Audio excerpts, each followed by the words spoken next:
Isso é uma infantilidade, ensinar isto para as pessoas que já foram libertas na cruz.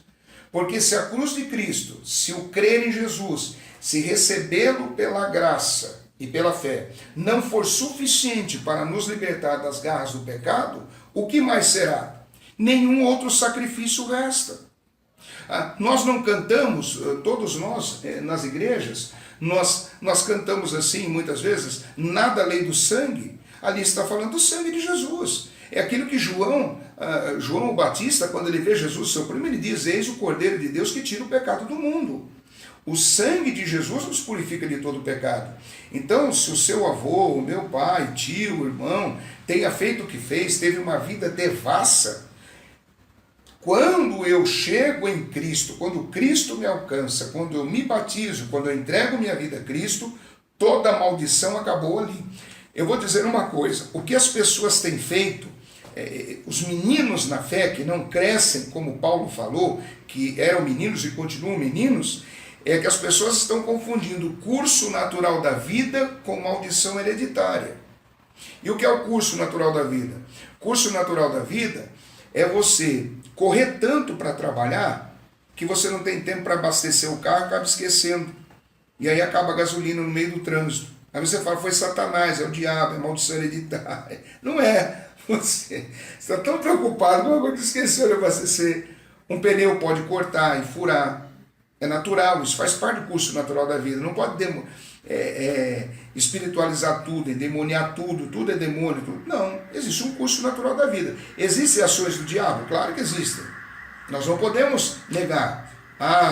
O pastor Cláudio está dizendo que o diabo não atua, que ele não pode. Claro que ele atua, não é? Tanto é que nós falamos, tem uma palestra que nós ministramos, onde nós falamos a respeito da diferença entre possessão e opressão. Então, você, nós, os crentes, podemos ser oprimidos. O próprio Jesus, ele passou por opressão demoníaca. Jesus, Satanás, ele oprimiu ele. Quando nós lemos lá em Mateus capítulo 4, onde a Bíblia diz que o Espírito Santo o levou ao deserto para ser tentado. Ali houve uma opressão. Satanás usou a vida de Pilatos, de Herodes, usou os fariseus para oprimirem Jesus. Então nós vemos que isto é uma prática demoníaca, mas não é uma possessão. Um crente em Jesus não fica possuído. Um demônio não consegue entrar no corpo de um crente verdadeiro. Por quê? Porque num crente verdadeiro, ele tem o Espírito Santo de Deus que habita nele. O que eu quero dizer com um crente verdadeiro? Não é um santarrão, porque alguém vai, santarrão e tal, não é isso. Um crente verdadeiro é aquele que faz as coisas naturais do curso natural da vida, né? Ele vive. Ele namora, ele compra, ele vende, ele passeia, ele planeja, ganha dinheiro, gasta dinheiro. Porém, as atitudes dele não entram em rota de colisão com a santidade e a autoridade de Deus. Simplesmente assim. Então, esta questão aqui de maldição hereditária, ela cai por terra. Por quê? Porque Jesus nos libertou. A cruz de Cristo é o final de toda a maldição que poderia haver contra as nossas vidas.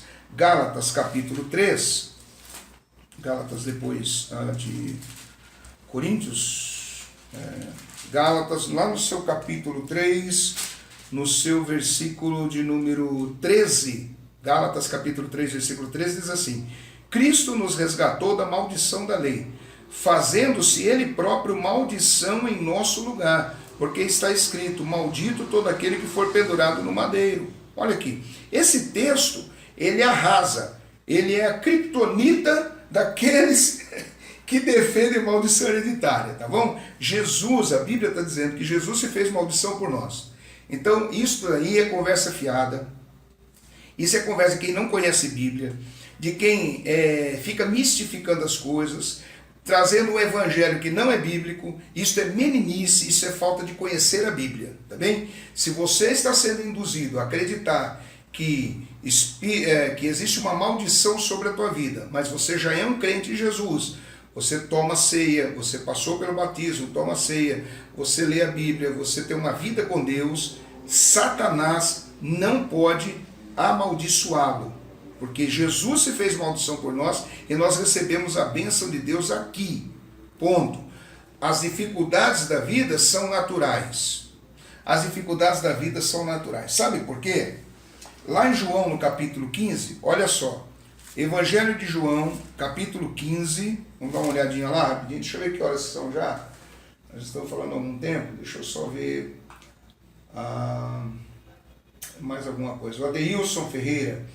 Os pregadores da maldição afirmam que se alguém tem algum problema relacionado com alcoolismo, pornografia, depressão, adultério, nervosismo, divórcio, diabetes, câncer e muitos outros, é porque algum antepassado viveu aquela situação ou praticou aquele pecado e transmitiu tal pecado ou maldição a um descendente. É exatamente isso, ó Deus. Esse pessoal que crê nisso, esses pregadores, né, eles ensinam isso, é espiritismo. Isso é a pessoa dar mais legalidade e autoridade ao diabo do que a Jesus Cristo. Jesus Cristo, ele se fez maldição por nós, ele morreu na cruz e nós enfrentamos as dificuldades da vida. As enfermidades estão aí, nem todas as enfermidades são de origem espiritual. Tem enfermidade de origem espiritual? Tem. Tem demônio que traz enfermidade? Tem. Mas aí nós oramos. O que a Bíblia diz em Tiago 5,14? Há algum doente entre vós? Chame os presbíteros da igreja, orem sobre ele ungindo com azeite, a oração da fé levantará o doente. Aí o texto continua dizendo que nós devemos orar uns pelos outros, né, confessar as nossas culpas para que venhamos a sarar. E no final diz, o texto, a orientação vem dizendo, porque a oração de um justo pode muito em seus efeitos, não pode tudo. Então uma outra coisa que é ensinado para aqueles que são meninos na fé, pregadores meninos, supostos mestres meninos, eles ensinam que a oração do crente pode tudo. Não, não pode tudo. Ela pode muito. Muito é uma coisa, tudo é outra. Tudo quem pode é Deus. Eu vou dizer uma coisa aqui. A nossa fé não está acima da soberania de Deus. A sua fé e a minha fé não está acima da soberania de Deus. Se eu pensar ao contrário, se você pensar que a sua fé está acima da soberania de Deus, Deus passa a ser o seu mordomo. Aquilo que você determina, e é exatamente isso que eles ensinam. É exatamente isso que eles defendem, que aquilo que você determina, aquilo que você crê, aquilo que você fala que vai acontecer, Deus tem que fazer. E se ele não faz, a pessoa fica triste com Deus. E eles não ensinam que nós temos um curso natural da vida, que aqui nós temos problemas, dificuldades, que existem inimigos até naturais aqui nessa terra. Olha, eu ia ler um texto, João capítulo 15, versículo 18. João 15, 18, Jesus diz assim, anote bem esse texto. João capítulo 15, versículo 18. Se o mundo vos odeia, sabei que primeiro do que a vós, outros me odiou a mim. Se você tem dificuldades porque parece que é perseguido, isso deve ser maldição hereditária, não. Jesus está dizendo que se você enfrenta dificuldades, ele enfrentou primeiro. E ele continua dizendo, se vós fosseis do mundo, o mundo amaria o que era seu, como todavia, não sois do mundo, pelo contrário. Você refrigera a tua alma, você oxigena a tua alma, você diz, poxa, eu tenho dificuldade, eu tenho as lutas, mas Jesus já me orientou. A palavra de Deus já disse que nós temos lutas mesmo. Olha que maravilha aqui. E para finalizar, Colossenses, lá no capítulo de número 2, deixa eu correr aqui para que nós possamos ir para os finalmente.